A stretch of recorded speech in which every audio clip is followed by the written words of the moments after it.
Slabbed Cinema, grading film and television like collectibles. Is it a Mint 10.0 or a 1.2 dog? Let's find out. Why's that?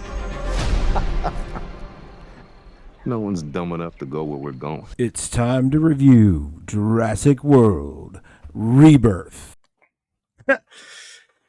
Welcome to the clean room. Are we witnessing the rebirth of a franchise or the final gasp? Let's grade. Entertainment value. I'm going to give it just a little bit of love because there were elements of the story that I liked. There were two separate stories. We had the family story and the mission story. I actually liked the family story. It was something kind of interesting and different.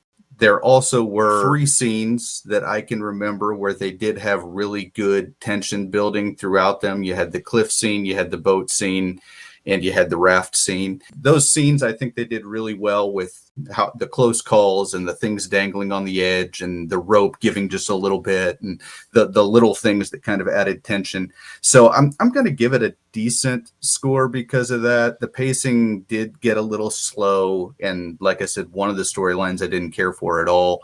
So I'm going to give it a 5. Ooh, I'm with you on that. First off and foremost, not all movies are meant to be watched at midnight. Did you feed them after midnight?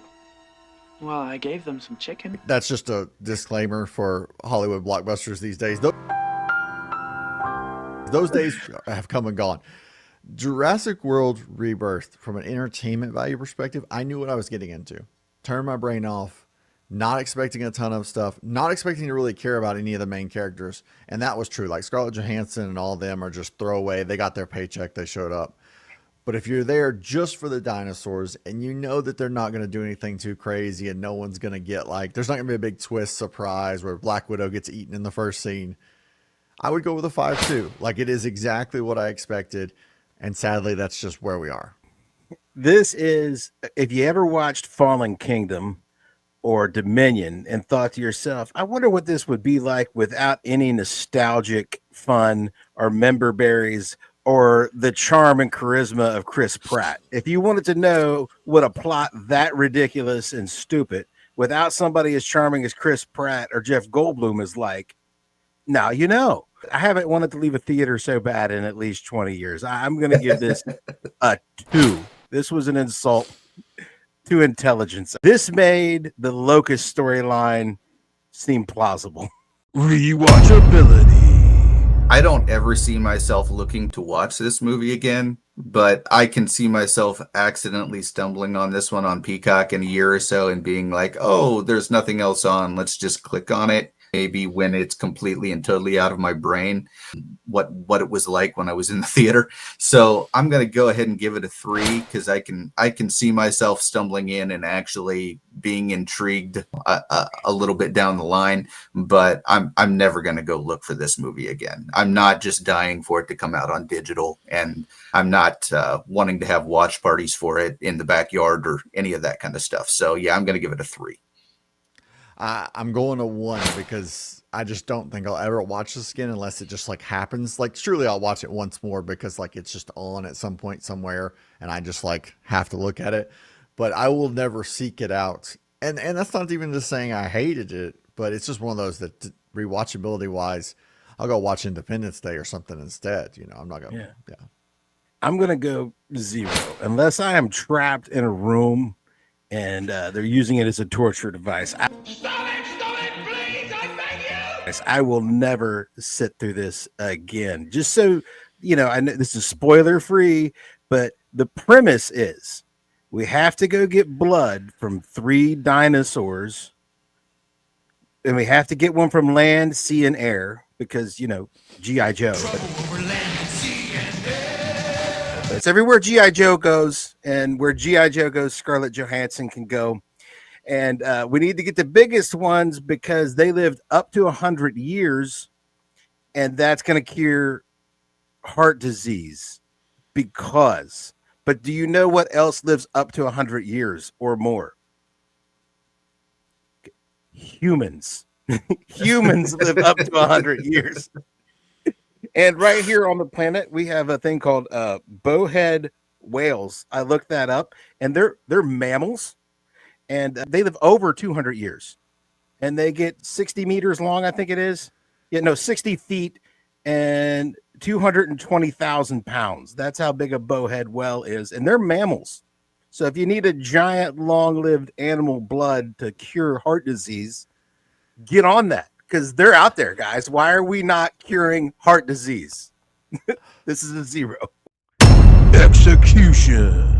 Yeah, the execution in the film was rough. This is not a dinosaur franchise anymore. It's a full-on monster franchise. And I think that's kind of where I'm kind of slipping. The world that they had set up in Fallen Kingdom and Dominion, which was a terrible direction for the franchise, has now taken over. It's far beyond anything Michael Crichton would have wanted for the franchise. And then just a lot of the angles in this, I think, the self-awareness of Universal is very, very low. To have this anti-corporate angle where these life-saving resources should be available for everybody for free, when in reality at their theme park they charge like $17 for a bottle of water. So I think that because of a lot of these things, the execution on the film, it was just not well thought out, was not well done. The CGI was a little too heavy, and they didn't do anything to really mask it like Spielberg did when he was doing his masterful stuff. So the execution, I'm going to go all the way down to 1. Yeah, I'm going full on, and I haven't done this for 1 yet, I don't think, other than maybe like Dominion or Fallen Kingdom. Full on 0.